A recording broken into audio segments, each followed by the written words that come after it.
have different mothers, Aditi and Diti respectively, which is why they differ in their nature, even though both are powerful. This event is discussed in three scriptures, the Vishnu Puran, the Bhagavad Puran, and the Mahabharata. Once, Indra, the king of Swarga, was on a walk with his elephant called Airavat. There, he met sage Durvasa, who presented him with a mystic garland, which was presented to him by an Apsara. Upon receiving the garland, Indra put the garland around Airavat's trunk as a testament to his humility. The flowers had a strong scent that attracted some bees. Annoyed by the bees, the elephant threw the garland on the ground and ended up trampling it. Seeing the condition of his offering, Durvasa, known for his bad temper, became enraged, as the garland was a dwelling of Shri and was to be treated as a prasada or a religious offering. In his anger, he cursed Indra, along with all the other devas, to be bereft of all their powers, strength, and glory. As a result of this curse, goddess Lakshmi vanished into the oceans. Powerless, the devas stood no chance against the asuras, who would soon defeat them and take over Swarga. In the battles that followed this incident, the devas were defeated, and the asuras, led by King Bali, gained control over the three worlds. After losing all their powers and wealth, Indra and the gods were roaming around the world as beggars. When their situation became unbearable, they decided to approach Lord Brahma, the creator, for advice. When the gods reached Brahmalok, the abode of Brahma, they found him sitting on a lotus, engrossed in his meditation. All the devas folded their hands and prostrated in front of him. Brahma opened his eyes and blessed the devas. Indra told him about their misery and requested Brahma to help them. Brahma asked the devas to approach Vishnu for solution to their problem. All the devas, led by Indra, went to Vishnu for help. After hearing about the misery of the gods, Lord Vishnu promised to help them.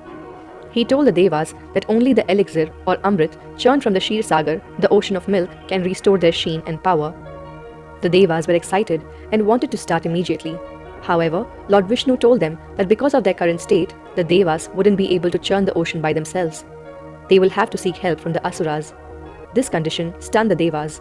Devas and asuras were permanent enemies, locked in continuous battles for ages. Thus, the thought of seeking help from the asuras made them restless. However, there was no other option, as only asuras had the strength to undertake such a mammoth of a task along with the devas. But Indra was not sure how to approach the king of the asuras, Bali.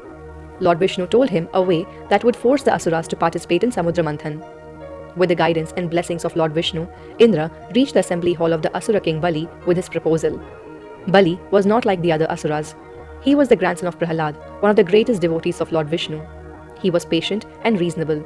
Therefore, even after the protest from some of his asura ministers, he decided to listen to what Indra had to say.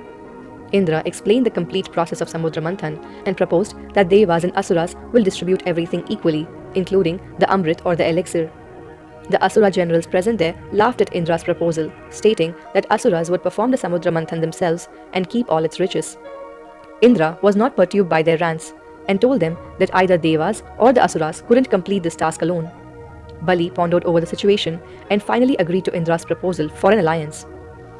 And with this, a mega alliance of devas and asuras was formed for the first time since the inception of the universe. However, secretly, both devas and the asuras planned to take Amrit for themselves after the task was complete. Churning the ocean is analogous to churning the milk for the separation of butter, just on infinitely larger terms. In India, the milk is taken in a pot and a churning rod is put in.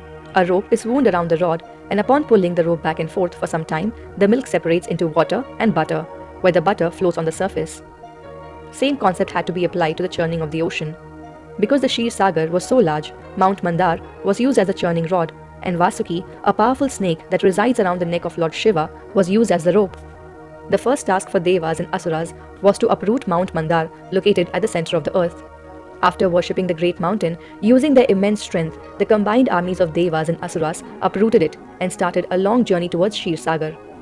However, the immensity of the task soon overwhelmed both devas and asuras. Unable to bear the massive weight of Mount Mandar, thousands were crushed under it. At that point, Lord Vishnu arrived there, sitting on the back of his mount, the mighty Garuda. Vishnu picked up the mountain like a feather and placed it on the back of Garuda. Then, he brought back all the dead devas and asuras to life. Flying with the speed of thought, Garuda soon placed the mountain Mandar in the middle of Kshir Sagar. And then, just as he had arrived, Garuda flew up in the sky and vanished as quickly as a thought. Lord Vishnu then asked devas and the asuras to go to the depths of Patal and request the king of serpents and the ruler of Patal, Vasuki, to become the churning rope for Samudra Manthan. At first, Vasuki refused to help them.